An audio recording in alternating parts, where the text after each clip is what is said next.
Hey everyone, welcome to this explainer. Today, we are embarking on an incredible journey through the absolute bedrock of human audacity. We're going to look at global pioneers and historic firsts that didn't just break records, they literally reshaped our world. I mean, think about it. Whenever humanity has stared down a boundary, whether it's the highest peak, the deepest ocean, or the limits of our own biology, someone has inevitably stepped forward to cross it.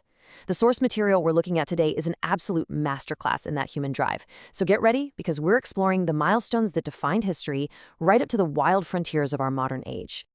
Okay, let's dive right in. We've got 5 main chapters to cover today: Earth and space conquest, women pioneers, civilization and politics, excellence and innovation, and finally, the future.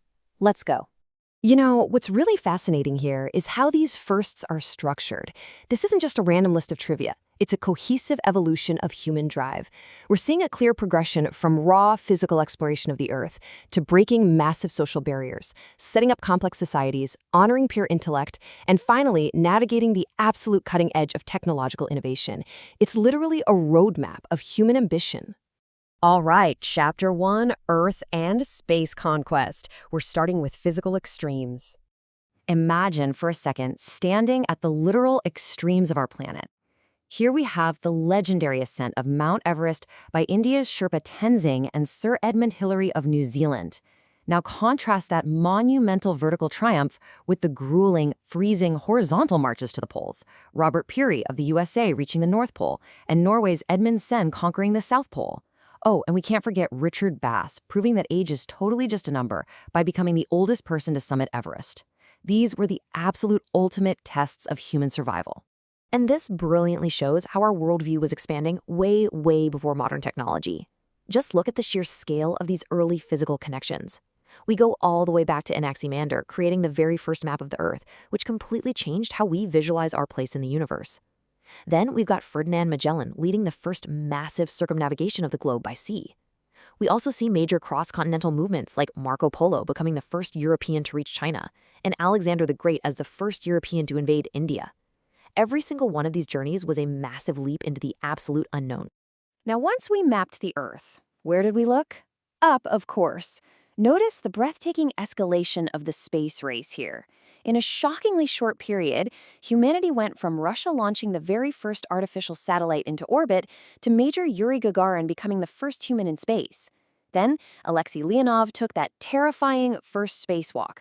The USA answered by landing Neil Armstrong on the moon, the first human to walk on another celestial body. And shortly after that, we achieved the first space shuttle mission with Columbia. The sheer speed of this technological leap is just absolutely staggering. Moving on to Chapter 2, Beyond Limits. Let's talk about the women who absolutely shattered boundaries. I really want you to imagine the sheer scale of these physical achievements. Women weren't just participating. They were conquering the absolute extremes of our planet. Take Japan's Junko Tabei, who defied literal mountains to become the first woman to climb Everest. Now contrast that dizzying altitude with the crushing depths of the ocean. The USA's Kathy Sullivan became the first woman to dive an astonishing 36,200 feet deep into the Challenger Deep. From the highest peaks to the darkest trenches, these pioneers truly left no stone unturned. And looking at these incredibly unforgiving environments, you can see that every single domain is represented. Out in the freezing, desolate ice of the poles, we've got Caroline Michelson reaching the Antarctic and Canada's Friend Phipps at the South Pole. Up in the vacuum of space, Russia's Valentina Tereshkova became the first woman off the planet, followed later by Sally Ride as America's first female astronaut. And in the grueling endurance test of the seas, Gertrude Ederle became the first woman to swim across the English Channel. Their grit is just universal. But hey, it wasn't just physical extremes. Massive societal boundaries were being broken too. We see monumental political shifts driven by the first female leaders in different global domains. For instance, Sirimavo Bandaranaike of Sri Lanka, the world's very first female prime minister. Then there's Margaret Thatcher, the first female prime minister of the UK, and Benazir Bhutto of Pakistan, the first female prime minister of a Muslim-majority country. We've also got Maria Estela Isabel Perón of Argentina as the first female president, and Vijaya Lakshmi Pandit heading the UN General Assembly. These trailblazers completely redefined global power structures. All right, Chapter 3, Civilization and Politics. We're getting into the foundational pillars of society. Now, what's really fascinating here is how much of our modern world is deeply grounded in ancient innovations. We've got the spiritual foundation with Sanatana Dharma noted as the first religion. But look at the intellect and administration side. The world's first university, Taxila, was established way, way back in 800 BC. And then there are China's massive administrative contributions. I mean, they were the first country to print books, the first to issue paper currency, and the first to implement a civil service exam. They literally wrote the manual on complex societal administration. This comparison beautifully illustrates how far we've evolved. On one hand, you have those ancient foundational pillars of spirituality and localized education, Sanatana Dharma and Taxila University. But on the other hand, we see the highly complex, collaborative, and incredibly structured political institutions of the modern era.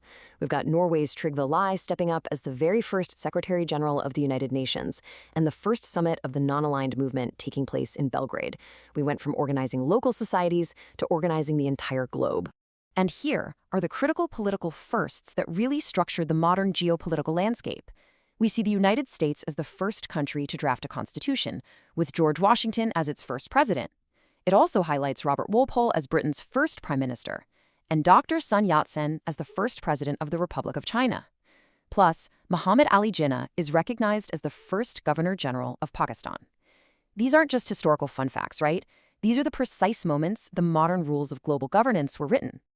Chapter 4: Excellence and Innovation. It's time to celebrate human intellect. So now we arrive at the absolute peak of human intellect. The Nobel Prize is globally recognized as the highest honor for human achievement. And what we have here is a visual testament to the pioneers who fundamentally changed our understanding of the world. These first winners didn't just win an award, they established the modern baselines for their entire fields. They set a standard of excellence that generations of scientists, writers, and peacemakers have been chasing ever since. Let's run through these historic first minds real quick. In physics, we have W.K. Roentgen. In chemistry, J.H. Van 't Hoff. The prize for medicine went to A.E. von Behring. Sully Prudhomme took that first prize for literature.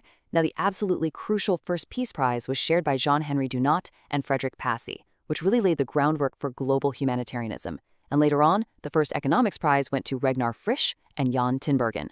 Every single name here represents a massive leap forward in human capability.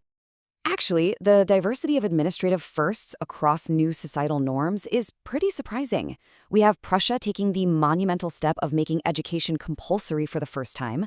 We see Sweden innovating the economy as the first to issue banknotes. On a demographic scale, India is recognized as having the highest livestock population.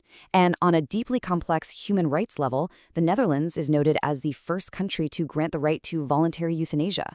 It just shows how widely human governance has evolved over time. We also relentlessly expanded our physical capacities and how we celebrate them. This perfectly connects our deep desire for flight with our drive for competition. We see the Wright brothers taking that history-altering first flight in an airplane, but alongside that incredible technological triumph, we see the first modern Olympic Games held in Greece, reigniting global athletic competition. We see Uruguay winning the very first Football World Cup, and Arthur Ashe breaking massive barriers as the first person of color to win the Wimbledon trophy. So, we've mapped the Earth. We've walked on the moon. We've structured global politics and celebrated our brightest minds. But that brings us to a profound, maybe even a little uncomfortable pivot point in our explainer. What happens now? What happens when our technological milestones stop being about conquering the natural world and start being about entirely fabricating our own future? Chapter 5: The Future of Humanity. Let's look at the extremes of modern technology. So the crucial point here is the immense power we now hold in our hands.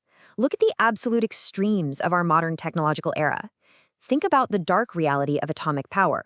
August 6, 1945, Hiroshima, Japan, becoming the first city on Earth to be bombed with an atomic weapon, a profound, devastating milestone of destructive capability. And then contrast that with an entirely different kind of milestone, Saudi Arabia becoming the first country to grant actual legal citizenship to an artificially intelligent robot, Sophia. I really want you to think about the relevance of this comparison. Throughout this entire explainer, our historical milestones have been about humanity struggling against nature, right? Climbing the mountain, surviving the freezing cold, escaping gravity. But these two events, they represent something entirely different. They represent humanity mastering the fundamental building blocks of the universe and then turning around and creating entities that challenge the very definition of what it means to be alive. We've transitioned from explorers to creators, and perhaps to destroyers. Which brings us to the end of our journey today. I want to leave you with this really powerful thought. Every first step paves a new path for future generations. The pioneers we discussed today didn't just reach a finish line, they created a starting line for the rest of us. From Anaximander's first map to the first artificial citizen, human ambition is a continuous, infinite road. So I leave you with this question. As you look at the world around you today, what boundary is waiting to be crossed? And what will be humanity's next great first?